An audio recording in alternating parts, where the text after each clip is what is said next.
Stacey, thank you for joining us today. Thank you for inviting me. Let me ask you something. Can you tell the viewers, how everything began and the signs that you were recognizing and all the questions that you asked the doctors, like, there's something not right here. Mm-hmm. Because sometimes us moms, we're like, something's not right. Right. And the doctor says this, there's still something not, Right. There's a solution somewhere, and this is not one of them. Mm-hmm. Tell us your story. From the time my son was born, I always felt there was something a little bit different about him. He was very slow to start speaking, and when he did start to speak, it was gibberish. He wasn't speaking any language that you and I would recognize, and we just thought, oh, that's so cute, and we didn't really pay attention to it.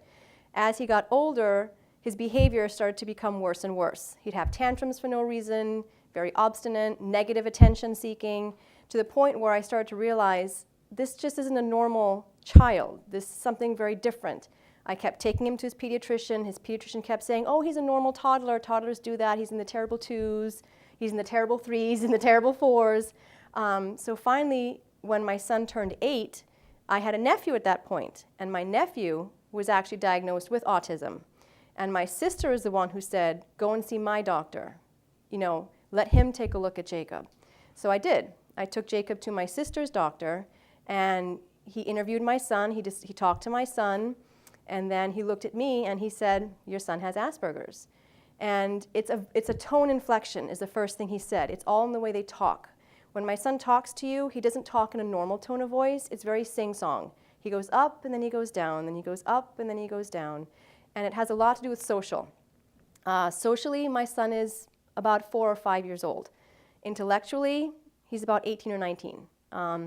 Intellectually, he's in the 99th percentile of intelligence, which basically means he's off the charts at school, but socially, not so much. And so that's where I started stepping in and realizing that autism as a whole has to do with the way your body reacts to certain chemicals and certain toxins and certain preservatives you find in food. And I started noticing that when I took him off the gluten, he wasn't so hyper, he wasn't so high-strung, he was able to concentrate, he was able to focus better.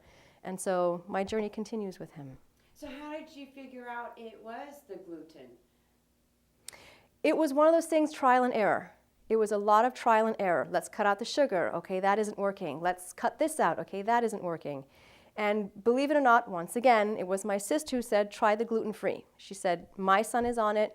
I think it would help Jacob as well. And when I first heard he had to be gluten-free or to try gluten-free, my first thought was, oh, this isn't going to work. It's so hard. Because gluten is in everything. If you look at the back of the ingredients list on your food, you will find wheat, oats, barley, rye.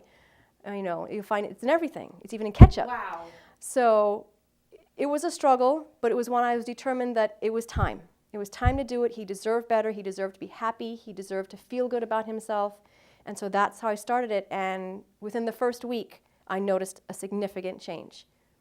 He was calmer. He was doing his chores better. He was listening more. So he's been gluten-free since 2010. So you went on a discovery of looking at every ingredient that was in food. Now let me ask you, what about fast food restaurants and the frozen foods and all of that? If you look, when I started Jacob on gluten-free, I thought, oh, I'll get the bulk meatballs that you can get from the local stores. And when I brought it home and I turned it around, at the very bottom it says contains wheat. So I had just bought an entire bulk bag of meatballs thinking it's meat. This is gluten-free. No, processed foods contain wheat. They contain oats. They contain rye. They contain that gluten that holds everything together. That's why it's called gluten. It's literally a glue. And so a lot of processed foods contain it because it has to be able to be held together while it's in the package and while you're warming it up in the microwave or in your oven. So a lot of Jacob's foods now I make them because I know what I'm putting in it and there's no preservatives in it, and that's what he eats now. So would it be safe to say that some of those foods out there in the fast foods and the frozen foods, the chemicals that they're putting in the foods could be a lot of the reasons for the health issues that everybody, even with, an autism kind of disease, even ADD or ADHD. It's Right. that because aren't we not, chemically, Right. we're chemically made. Right. I'm no medical doctor, but I can tell you that the fast foods that are made, they're made to last. They're made to have a shelf life of 5 or even 10 years, and our bodies aren't made to digest food like that. 40 or 50 years ago, your meal was homemade.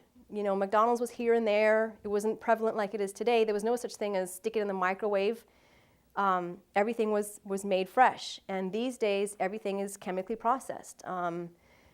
Fast foods, frozen foods, stick it in the microwave for 2 minutes, warm it up and eat it. Look at the back. Look at the ingredients that you're putting into your body. It's all benzoprosates and monosodium glutamates and all the other things that you're just not made to process. Our bodies were made to digest fruits, vegetables, things packaged by nature. Things like, fresh from nature, organic and raw. Wow. So now what comes to my mind as you're sitting here talking about this is like, okay, 40, 50 years ago, everything was homemade and fresh. So if that's the case, could it be possible that once that transition of the fast foods and everything, that people started having health problems, high blood pressure, diabetes, and all that stuff, when that started opening up? Exactly. So that created like a can of worms that no one is really doing any research and studying about this. Right. From my personal point of view and from the journey I have been on, I have found that the medical community is sort of brushing autism under the rug almost. No, there isn't a cure for it. No, there's no detection for it. You have to sort of go by your intuition and have your children or yourself tested for it. But, the fast food doesn't want to admit that they could be a part of the problem. The medical companies that have all these vaccines don't want to admit that they could be part of the problem. Something's causing it. It doesn't just happen. And wouldn't it be even, this is just a observation now that we're talking about this, but 40, 50 years ago, there wasn't as many birth defects and ADD, ADHD, and autism until all the fast foods and everyone started to, and so being a mom, you're the one that's getting pregnant, and isn't it true that what we're eating, the baby's also getting? So could it be the chemicals and the processed foods, the frozen, the fast food that we're digesting, that's affecting the growth and everything in regards to your unborn child? Absolutely. Again, 30, 40 decades ago, when our parents, were pregnant with us, they were eating homemade foods their own mothers made for them, foods that they were making, foods they got at the farm stores. Today, you run to McDonald's and you grab something. You go to the store, you buy, a prepackaged food, you put it in the microwave, you do it. So whatever you're ingesting, whatever chemicals and toxins you're putting into your body, your child now has to have that running through his system. And as an infant, you just don't have the capabilities of digesting that. So it starts to affect your chemicals as you're growing. It starts to affect the neurotransmitters in your brain as your brain is developing in utero. And then once you're born, now you have prepackaged baby food. Now you're going and you're buying it off the shelf, and it has the, the potassium and all that other stuff in it to keep it fresh. Instead of when our moms made it, and it was boil the squash, mash the squash, feed the baby. So, yeah. Yeah, and then you got to also think about the hormones and the steroids that they're putting in the chickens, even the milk. Yes. If you go to the store and you look at the package of chicken breasts, think of a chicken. A chicken breast should be about that big, because a chicken is not a large animal. And when you open up your package of chicken, you're getting a chicken breast that's this big. That's because that chicken has been injected with hormones and steroids to make it grow, to make it become bigger. That way you think you're getting more for your money. But think about what you're putting into your body now.